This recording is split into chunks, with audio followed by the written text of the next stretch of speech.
अगर तुम्हें एडवेंचर का मतलब है एकदम सीट से चिपका देने वाला सस्पेंस, दिल की धड़कनें तेज कर देने वाला थ्रिल, तो तुम सही जगह आए हो। फ्लाइट एकदम स्मूथ थी, आसमान बिल्कुल साफ, पैसेंजर्स एकदम रिलैक्स्ड थे। कुछ लोग किताबें पढ़ रहे थे, कुछ लोग म्यूजिक सुन रहे थे और कुछ लोग तो बस खिड़की से बाहर के नजारे का आनंद ले रहे थे। कुछ तो ऊँघ भी रहे थे कि तभी अचानक एक जोरदार आवाज ने सबको चौंका दिया। एक नकाब वाला आदमी खड़ा हुआ। उसकी आंखों में एक अजीब सी चमक थी, जैसे उसने पहले से ही सब कुछ प्लान कर रखा हो। यह प्लेन अब मेरे कब्जे में है, उसने कहा। उसकी आवाज में एक अजीब सा ठहराव था, जैसे उसे किसी चीज का डर न हो। दहशत आग की तरह फैल गई। लोग एक दूसरे को देखने लगे।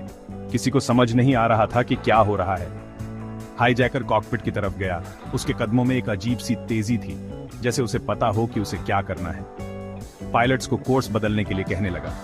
पायलट्स ने पहले तो मना किया, लेकिन हाईजैकर की धमकी के आगे झुकना पड़ा। टेंशन एकदम महसूस हो रही थी। हर कोई अपने अपने तरीके से इस स्थिति से निपटने की कोशिश कर रहा था। हर सेकंड जैसे सदियों जैसा लग रहा था। घड़ी की सुइयां जैसे रुक गई। पैसेंजर्स धीरे धीरे बात कर रहे थे। उनकी आवाजों में डर साफ झलक रहा था। उनकी आंखें डर से फटी जा रही थी। हर कोई सोच रहा था कि अब क्या होगा। उसे क्या चाहिए था? क्या वो पैसे मांग रहा था या कुछ और? वो लोग कहां जा रहे थे? क्या उनकी मंजिल बदल गई थी? इस सब हंगामे के बीच कुछ लोग अपने परिवार के बारे में सोच रहे थे, कुछ लोग अपने दोस्तों के बारे में। एक हिम्मत वाली फ्लाइट अटेंडेंट ने, जिसने शायद पहले कभी ऐसी स्थिति का सामना नहीं किया था, किसी तरह इमरजेंसी अलर्ट बटन दबा दिया। उसकी हिम्मत ने सबको एक नई उम्मीद दी।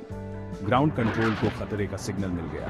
फाइटर जेट्स तुरंत निकले, जैसे उन्हें पहले से ही इस स्थिति का इंतजार हो। हाईजैक प्लेन के पास पहुंचने लगे। प्लेन में वापस हर कोई इस नई स्थिति को समझने की कोशिश कर रहा था। हाईजैकर के प्लान्स गड़बड़ाने लगे। उसकी आंखों में अब डर साफ दिख रहा था। डर से एक हुए पैसेंजर्स ने, जो पहले एक दूसरे को नहीं जानते थे, मिलकर एक उल्टा प्लान बनाना शुरू किया।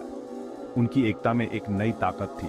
उनमें से कुछ लोगों ने, जो शायद पहले कभी किसी लड़ाई में नहीं उतरे थे, एक्शन लेने का फैसला किया। उनकी आंखों में एक नई चमक थी, जैसे कोई वेल रिहर्स्ड डांस हो। उतनी ही स्पीड और सफाई से उन्होंने अपने कदम बढ़ाए। उतनी ही स्पीड और सफाई से उन्होंने हाईजैकर को काबू में कर लिया, जैसे वो पहले से ही इस पल का इंतजार कर रहे हों। उन्होंने हाईजैकर को काबू में कर लिया, उससे हथियार छीन लिए और उससे हथियार छीन लिए और कॉकपिट को सेव कर लिया। कॉकपिट को सेव कर लिया। पायलट्स ने तुरंत प्लेन को अपने ओरिजिनल कोर्स पर वापस ले जाने की कोशिश की। जैसे ही प्लेन अपने ओरिजिनल कोर्स पर वापस चला, सबकी जान में जान आई। सब खुशी से चिल्लाने लगे। हीरोज कौन थे? वो लोग जो पहले एक दूसरे को नहीं जानते थे, लेकिन इस मुश्किल घड़ी में एक हो गए।